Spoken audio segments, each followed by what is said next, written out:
بسم اللہ الرحمن الرحیم۔ السلام علیکم۔ مزمل وائس آفیشیل میں خوش آمدید۔ گھر کا راشن ختم ہونے کو ہے، کل بھی دونوں خالی ہاتھ گھر لوٹے ہیں، یہ کہہ کر کہ کوئی کام دھندا نہیں چل رہا۔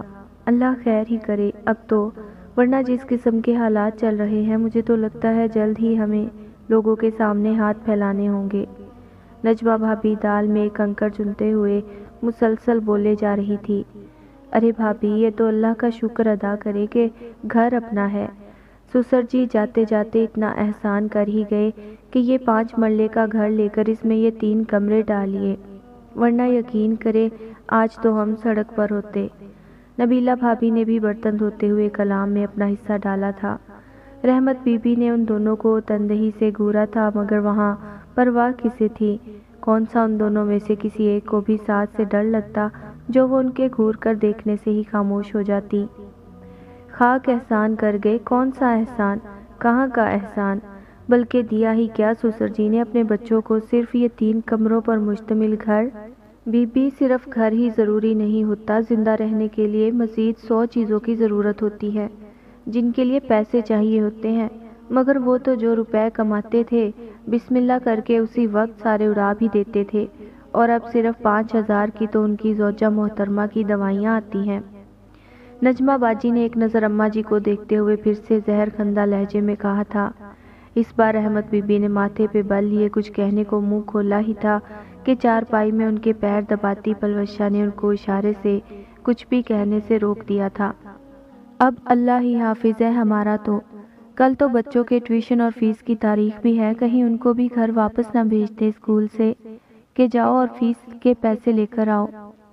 برتن سارے دھل گئے تھے جب نبیلہ نے ایک آخری لقمہ دیا تھا اور پھر دوپٹے سے ہاتھ پونچھتی اپنے کمرے میں چلی گئی تھی۔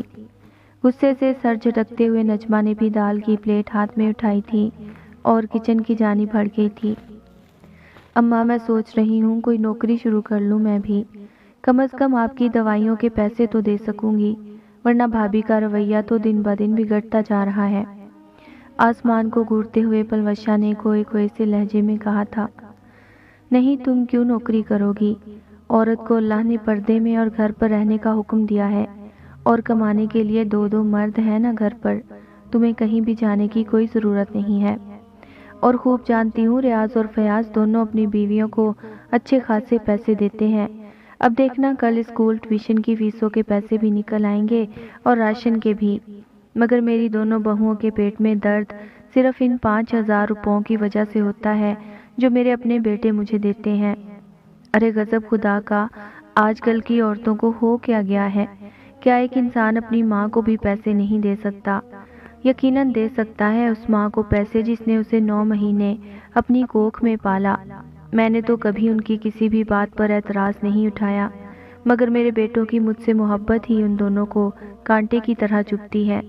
اور تمہیں کوئی ضرورت نہیں ہے کہیں بھی نوکری کرنے کی، آرام سے گھر میں رہو، BA مکمل کر چکی ہو اور رشتے بھی بہت اچھے اچھے آ رہے ہیں۔ اللہ کا شکر ہے، اسی سال کوئی مناسب رشتہ دیکھ کر تمہاری ذمہ داری بھی پوری کر لوں گی انشاءاللہ۔ رحمت بی بی نے قطعی لہجے میں جواب دیا تھا اور واپس چارپائی میں لیٹتے ہوئے آنکھوں پر بازو رکھ دیا تھا۔ اماں، وہ سب تو ٹھیک ہے، مگر میں خود بھی گھر پر رہ کر اور یہی تانے سن سن کر تنگ آ چکی ہوں۔ گھر سے باہر جاؤں گی تو ذرا دھیان بڑھ جائے گا میرا، دماغ کو بھی کچھ سکون ملے گا۔ اب کی بار اس کی بات کسی حد تک اماں جی کو درست بھی لگی تھی کہ ان کی دونوں بہویں ان کی بیٹی کو اور ساتھ ہی ساتھ ان کو بھی تانے دینے کا کوئی موقع ہاتھ سے نہیں جانے دیتی تھیں۔ اچھا چلو ٹھیک ہے، مگر میرا فیصلہ آخری فیصلہ نہیں ہے، تمہارے بھائی آئیں گے تو ان سے بھی بات کر لینا، پھر ہوگا وہی جو وہ دونوں چاہیں گے، اماں جی نے جواب دیا تھا، جس پہ پلوشہ نے مسکراتے ہوئے اسبات میں سر ہلایا تھا، کیونکہ وہ جانتی تھی کہ اماں جی خود مان گئی ہیں تو اب وہ لازمی اپنے بیٹوں کو بھی منا ہی لیں گی۔ ارے اب کیا گھر کی عورتیں کمانے نکلیں گی؟ نہ بابا نہ، ریاض کو اس کو فوراً انکار کر دیں، آج کل حالات بڑے خراب ہیں، شادی کی عمر ہے اس کی، جوان لڑکی ہے، کل کو کوئی اونچ نیچ ہو گئی تو اس سے شادی کون کرے گا پھر؟ وہ سب رات کے کھانے کے لیے بیٹھے تھے، ریاض اور فیاض بھی دونوں دکان سے آ چکے تھے جب پلوشہ نے نوکری کی بات کی تھی، اور اس کی بات کرنے کی دیر تھی کہ دونوں بھابھیوں نے اعتراضات کے پہاڑ اٹھا دیے تھے۔ हाँ रियाज भाई, बड़ी भाभी ठीक कह रही हैं। आजकल के दौर में लड़के लड़कियों का कोई भरोसा नहीं। इसको नौकरी की इजाज़त देकर अपने पैर पर खुद कुल्हाड़ी मारने वाला काम ना कर देना आप। छोटी भाभी ने भी खाने से हाथ रोककर नजमा भाभी का साथ देना ज़रूरी समझा था, जबकि रियाज और फयाज दोनों तसल्ली और सुकून के साथ खाना खा रहे थे। आप दोनों हम बहन भाई के मामलात में ना बोलें तो बेहतर है।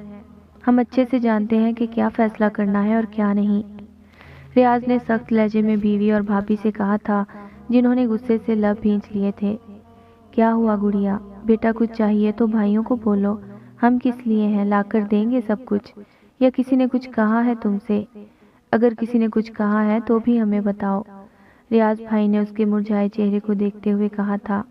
नहीं, मुझे कुछ नहीं चाहिए और ना ही किसी ने कुछ कहा है भाई। मैं कुछ गलत नहीं करने जा रही और नौकरी करना कोई बुरी बात तो नहीं। आजकल तो हर शोबे में औरतें मर्दों के शाना बशाना खड़ी हैं। मैं घर में तंग पड़ जाती हूँ यहाँ वैसे ही। फारिग पड़े रहने से बेहतर है मैं कोई छोटी मोटी नौकरी कर लूँ, मेरा ध्यान भी बढ़ जाएगा और फिर चंद पैसे भी हाथ आएंगे। दोनों भाभीयों की बातों को यकसर नज़रअंदाज करते हुए पलवशा ने अपने उम्मीद भरी नज़रों से दोनों भाइयों को देखते हुए कहा था, अगर घर में फारिग बैठ बैठ कर थक गई हो तो हमारा हाथ ही बटा दिया करो कामों में। सारा दिन सोई पड़ी रहती हो, ऐसे में बोर तो होगी ही ना तुम घर पर। नजमा भाभी ने दिल की भड़ास निकाली थी। बस भी कर दो, कितना झूठ बोलोगी मसीद। नजमा काम करती तो है मेरी बेटी, सुबह भी उसने तुम सबसे पहले उठकर मशीन लगाई थी और तुम लोगों के उठने से पहले पहले ये कपड़े धोकर फारिग हो चुकी थी। अम्मा ने हिसाब बराबर किया था। आप दोनों प्लीज़ बाद में बहस कर लेना, अभी मुझे इससे बात करने दे। रियाज ने सख्त लहजे में अम्मा जी और अपनी बीवी दोनों को तनबीह की थी। वैसे बात गलत तो नहीं है, इतनी मेहनत से पैसे जमा करके इसको बीए करवाया है। अब अगर ये अपनी इस डिग्री को इस्तेमाल में लाना चाहती है तो इसमें कोई बुरी बात नहीं है। दुनिया भर की लड़कियां आजकल नौकरियां कर रही हैं। क्यों अम्मा, आप राज़ी हैं मेरी बात से? बात मुकम्मल करते हुए रियाज ने अम्मा जी से तायद चाही थी। अपनी तरफ से तो मैं इसे सुबह ही इजाज़त दे चुकी थी, बस मैंने कहा था रात को भाइयों से भी पूछ लेना, हतमी फैसला उन्हीं का होगा। अब तुमने भी इजाज़त दे दी है तो ठीक है, कर ले नौकरी। अम्मा जी ने लस्सी का गिलास उठाते हुए जवाब दिया था, जबकि नजमा और नबीला भाभी दोनों के माथे पर बल नमूदार हुए थे। जी फयाज साहब, आपकी क्या राय है? रियाज जो कि सबसे बड़ा था उसने छोटे भाई फयाज से भी पूछ लिया। भाईजान, आपका फैसला सर आंखों पर, जैसा आपको बेहतर लगे। ये कहते हुए फयाज ने भी इजाज़त दे दी थी। हमारी राय की तो किसी की नज़र में कोई अहमियत ही नहीं। सालन की प्लेट को गुस्से से धकेलते हुए नजमा भाभी ने ऊंची आवाज़ में कहा था और कमरे से निकलती चली गई थी। नबीला भाभी ने ऐसा करने की जुर्रत नहीं की थी, मगर चेहरा उनका भी गुस्से से लाल हो चुका था। बहुत शुक्रिया भाई, पलवशा ने उन दोनों को देखते हुए कहा था, जिस पर रियाज ने उसके सर पर हाथ रखा था। ये तो बताओ नौकरी क्या है? फयाज ने पूछा था। भाई, आज मेरी अपनी दोस्त समन से बात हुई थी, वो एक स्कूल में टीचर है। बस उसी ने बताया है कि उसके स्कूल में एक टीचर की ज़रूरत है। कल वहीं जाऊंगी इंटरव्यू के लिए। पलवशा ने खुशी से चमकते चेहरे के साथ जवाब दिया था। चलो ठीक है, अल्लाह पाक कामयाब करे तुम्हें, रियाज भाई ने कहा था, जिस पर अम्मा समेत फयाज और खुद पलवशा ने भी आमीन कहा था। ये जाने बगैर कि उसकी ये ख्वाहिश उसकी पूरी ज़िंदगी ख़त्म कर देने वाली। उसकी खुशकिस्मती थी कि उसे अगले दिन वो नौकरी मिल गई थी। अपनी गली से 2 गलियां आगे वो एक प्राइवेट स्कूल था जिसमें इंग्लिश, उर्दू और माशरती अलूम की टीचर की ज़रूरत थी। बिलाशुबा वो इस नौकरी के लिए बिल्कुल मौजू थी, क्योंकि वो पहले भी अपनी पढ़ाई के साथ साथ घर में बच्चों को ट्यूशन पढ़ा चुकी थी, जिस वजह से उसे बच्चों को पढ़ाने का काफ़ी तजुर्बा हो चुका था। और अब तो वो अपने अच्छे इखलाक की वजह से तमाम क्लासेस में बच्चों की पसंदीदा टीचर भी बन चुकी थी। स्कूल जाते हुए वाकई वो तमाम परेशानियों से आज़ाद हो चुकी थी।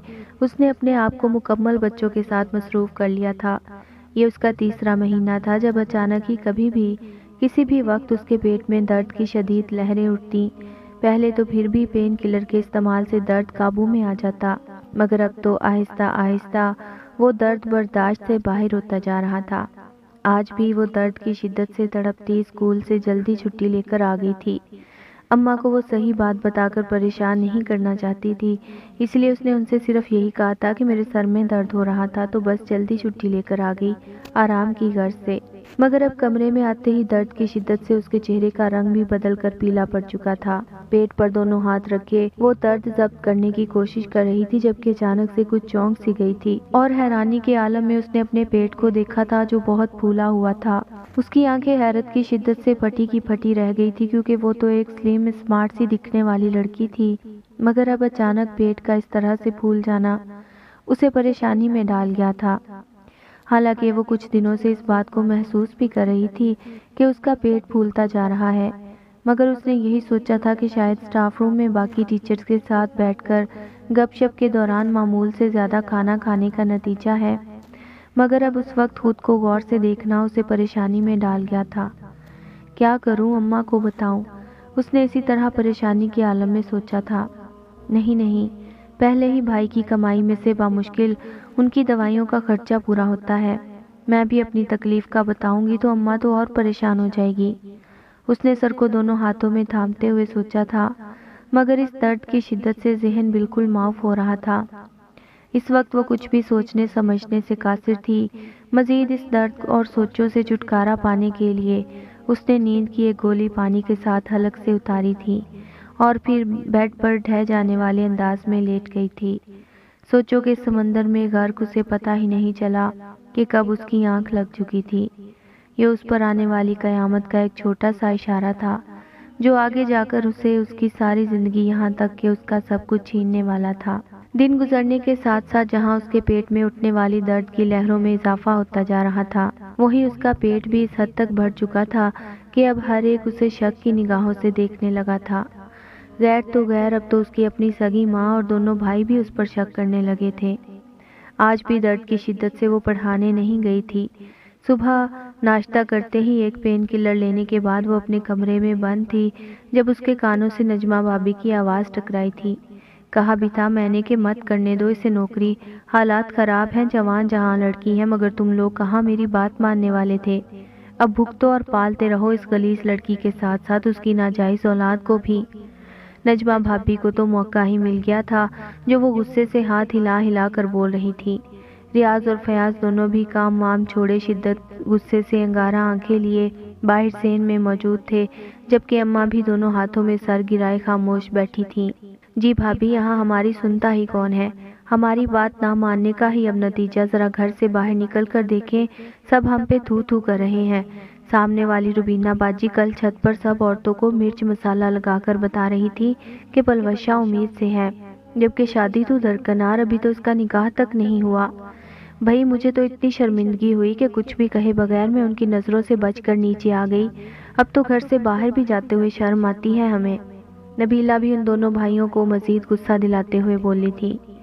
तुम्हें क्यों शर्म आ रही थी? शर्म तो इस जलील औरत को आनी चाहिए जो इतना बड़ा कारनामा सरअंजाम देने के बाद भी अब तक कमरे में पड़ी आराम फरमा रही है।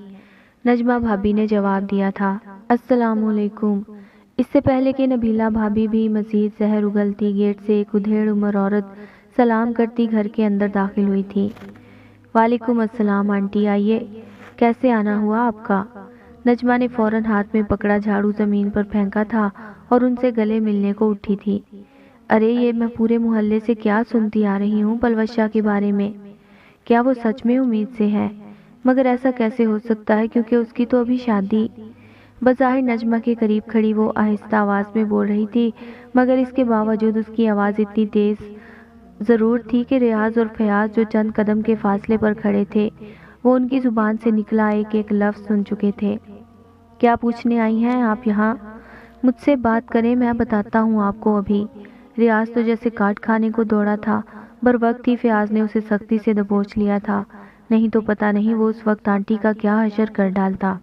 दफ़ा हो जाओ, मनहूस मारो, एक तो बुरे काम करो, गुनाह के काम करो और ऊपर से दूसरों को ही मारने दौड़ते हो।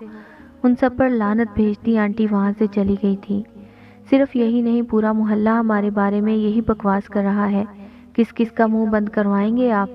नजमा लड़ाकी औरतों की तरह कमर पर हाथ रखते हुए बोली थी। सबका मुंह बंद करता हूँ अभी, अब देखना तुम सब जो चाहते हो, खास तौर पर तुम, वो ही करूँगा मैं, ताकि तुम सबका मुंह बंद हो जाए। गुस्से से तकरीबन दहाड़ते हुए रियाज ने कहा था और फिर फयाज को भी अपने साथ चलने का इशारा करते हुए वो दोनों खतरनाक इरादों के साथ पलवशा के कमरे की जानिब बढ़ गए थे। رکو فیاض، ریاض کہاں جا رہے ہو تم دونوں؟ کیا کرنے جا رہے ہو؟ ہاتھ مت لگانا اسے۔ اماں ہوش میں آتے ہی ان کے پیچھے جاتے ہوئے چلائی تھی۔ ڈر کے مارے پیلا زرد چہرہ لیے نبیلہ بھی ایک نظر نجمہ کو دیکھتی اسی جانب بھاگی تھی جہاں اب وہ دونوں بھائی اپنی بہن کے کمرے میں داخل ہونے کے بعد دروازہ بند کر چکے تھے۔ بھائی مجھے بہت تکلیف ہو رہی ہے، مجھے ڈاکٹر کے پاس لے جائیں۔ ریاض اور فیاض کو اپنے سامنے موجود پاتے ہی پلوشہ بنا ان کے تیور دیکھے نکاہت زدہ آواز میں دھیرے سے بولی تھی، تکلیف؟ ذلیل عورت، تکلیف تمہیں اس وقت نہیں ہوئی جب یہ گناہ کر رہی تھی؟ تکلیف تمہیں اس وقت نہیں ہوئی جب اپنے ساتھ ساتھ اپنے بھائیوں کی بھی عزت کا جنازہ نکال رہی تھی؟ مگر اب تمہیں تکلیف ہو رہی ہے، بتاؤ کس کا گناہ اپنے اندر پال رہی ہو تم؟ بتاؤ ہمیں۔ ریاض نے کہتے ہی اس پر تھپڑوں اور مکوں کی بارش کر دی تھی جو پہلے ہی شدت درد سے بے ہوش ہونے کی تھی۔ بتاؤ کس کے ساتھ منہ کالا کر کے آئی ہو؟ کون ہے وہ شخص؟ بتاؤ ورنہ جان سے مار دیں گے تمہیں۔ فیاض نے اس کے سر اور کمر پر مکوں کے وار کیے تھے جس کے باعث وہ کمزور جان اب ایک طرف کو ڈھلک کر تقریباً بے ہوش ہونے کو تھی۔ اس کے ناک سے بہتا خون ایک لکیر کی صورت اس کے گریبان کو بھی بھگو چکا تھا۔ سر پر لگنے والے ریاض کے بھائی کے ہاتھ کے وار سے اس کا سر پھٹ گیا تھا۔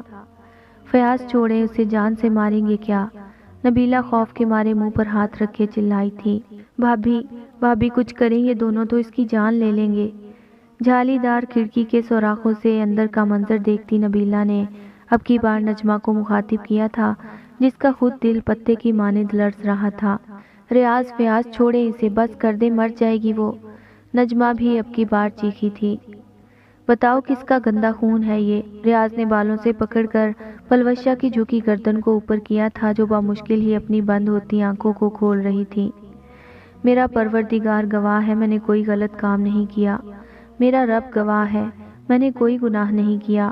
آپ سب چاہیں جو بھی کہو، میرے رب کی عدالت میں انشاءاللہ میں ہی سرخرو ہوں گی۔